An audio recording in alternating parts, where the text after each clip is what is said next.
Picture that you have just found a treasure, not a small one, the most valuable thing for miles, and every creature near you wants to steal it. There is only one way to keep it. You have to carry it off right now in a dead straight line away from the crowd, and you have to do it in the dark. And to hold that line, to keep from curving back into the mob that would take everything from you, you tip your head back and you look up at the galaxy. This is not a fable. One animal actually does this, and it is one you have probably laughed at. It is the humble dung beetle. It finds a fresh pile of dung, it sculpts a piece of it into a near perfect ball, and then it rolls that ball away in a straight line, steering by the faint band of light we call the Milky Way. I'm Ren, and the creature I want to sit with today is one you have been taught to treat as the punchline of the animal kingdom. A little beetle, walking backwards, pushing a ball of waste. The dumbest job in nature. Surely, it is the exact opposite. That beetle is running a feat of celestial navigation more exotic than anything you have ever done under a night sky. So let me try, carefully, to take you inside a mind that steers by the shape of an entire galaxy. There's an old idea in biology I lean on in every one of these, from a man named Jakob von Uexküll. He called it the Umwelt, an animal's self-world. Not the world as it truly is, but the thin slice of it that one particular body is built to sense and to use. Yours is built around your eyes. When you glance up at a clear night sky, you see scattered stars, and maybe, if you are far from any city, a faint milky smudge across the middle, pretty and useless to you. For the dung beetle, the very same band of light is not decoration. It is a line on a map, the one tool that carries it through the most dangerous few seconds of its night. So start with the problem the beetle is actually solving, because it is stranger than it sounds. When a fresh dropping lands on the ground, it is a jackpot, and every dung beetle for a long way around comes racing in. There is furious competition. The moment our beetle shapes its ball, rivals crowd in to wrestle it away and roll off with the prize. So the beetle does the one thing that works. It leaves. Fast. And here is the crucial part. It has to leave in a straight line. Any straight line will do whatever the direction, as long as it is straight. Because if the beetle curves, if it loops even a little, it comes right back into the scrum it was trying to escape, and it loses everything. A straight exit is the difference between keeping the treasure and losing it. And now watch what it does, because this is the part that stopped researchers cold. Before it starts its journey, the beetle climbs up on top of its own ball, and it turns in a slow circle. A little dance. For years this looked almost comical. A beetle doing a pirouette on a ball of dung. But in that turn, it is taking a snapshot of the sky. It is reading the pattern of light overhead and locking in a heading, a bearing it will hold. Then it climbs down, puts its back to that heading, and pushes the ball away in a line as straight as a ruler. For a long time, one question stood open. What is it reading up there? By day, the answer was known. The beetle steers by the sun. On a moonlit night, it can steer by the moon, and even by something you cannot see at all. The polarization pattern of moonlight. The way moonlight is organized across the sky in a pattern around the moon. But then researchers noticed something that should have been impossible. On clear, moonless nights with no sun and no moon, the beetle still rolled in perfect straight lines. What were they using?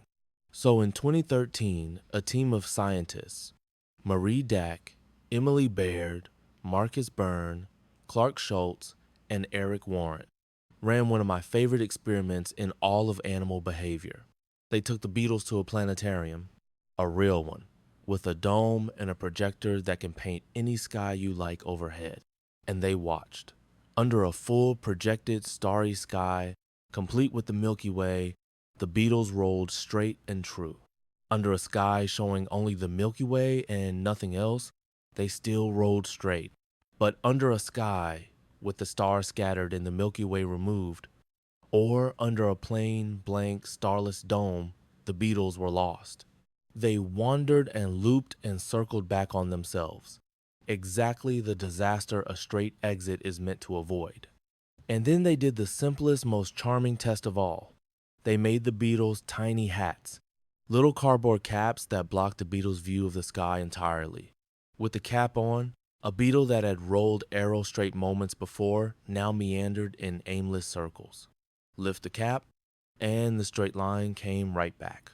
The conclusion was unavoidable. On a moonless night, the dung beetle steers by the Milky Way itself. Now here is the detail I cannot get over.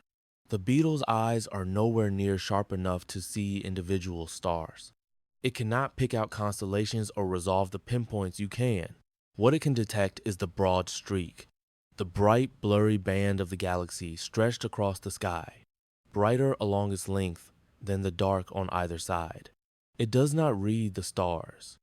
It reads the stripe of galactic light, the glow of 100 billion suns smeared into a single line, and it uses that line as a compass bearing. It needs only one thing from the whole cosmos: which way the bright band runs. And that sits inside a whole hierarchy of compasses this small animal carries. The sun, when there is a sun. The moon and the polarized light around it, when there is a moon. And when both are gone, when the night is at its darkest, it falls back on the faint band of the Milky Way, reaching for whichever compass the sky is offering. Sit with how strange that is. You have probably been told that a handful of animals navigate by the stars. Some birds learn the turning of the night sky as they grow. Sailors once steered by constellations. But every one of those cases uses points, patterns, specific stars. The dung beetle is, as far as we know, the only animal on Earth proven to orient itself by the Milky Way, by the shape of our galaxy seen edge on. Not a star, the galaxy. A creature the size of your thumbnail balanced on a ball of dung is doing something no human eye can do unaided, reading our home galaxy as a navigational line. And I have to be honest about how we know this and about what we still cannot know. The experiment is real and it is solid. Dake and her colleagues published in 2013 in the journal Current Biology under a title I love for how plainly it states the impossible. Dung beetles use the Milky Way for orientation. We can put a beetle in a planetarium, switch the galaxy on and off, and watch its path go straight or scatter. What we cannot do is feel it. In 1974, a philosopher named Thomas Nagel wrote a famous essay with a haunting title, "What is it like to be a bat?" His point was simple, and it stays with me. You could learn every fact about a creature's senses, every organ, every signal, and still never know the one thing that matters most: what it is like, from the inside, to be that creature. I can tell you the beetle reads the Milky Way. I cannot tell you what the galaxy is to it, whether that band of light is bright or dim or nothing like a sight at all. That stays on the far side of a wall we cannot cross. It is our best guess, and I want to mark it clearly as a guess. This is not a lesser mind fumbling with a ball of waste. It is another mind, genuinely other, navigating by a landmark you would need a telescope and a map even to name. But before you go, let me turn the whole thing around and point it back at you. Because the next time you are somewhere dark enough to see it, really see it, look up and find that faint, pale band arching across the sky. Most nights you walk right under it without a single glance. Under city lights, you cannot see it at all. It has been erased from your world completely. To you, it is at most a nice view. To a dung beetle, that same band of light is a line to run along, a highway stripe painted across the heavens, the one thread that gets it home with its treasure intact. The very same galaxy over both your heads. For you, forgettable. For the beetle, the difference between winning and losing everything. There is no single correct way to meet the world. There is no ladder with dull creatures at the bottom and us flattering ourselves near the top. There are only different instruments pointed at different things. Yours barely register the Milky Way. A beetle's whole night can turn on it. So here is what I would love to know, down in the comments. When was the last time you actually saw the Milky Way with your own eyes? And if you never have, does it change anything to know that a beetle uses it better than you ever could? There is no right answer. I just want to hear yours. I read every one. If sitting quietly at the edge of another mind is your kind of strange, subscribe and stay close. There is a whole planet of them out there, thinking in ways we will never fully reach. And next time, we'll go and find another one. I'm Ren. Mind the sky you forget to look at.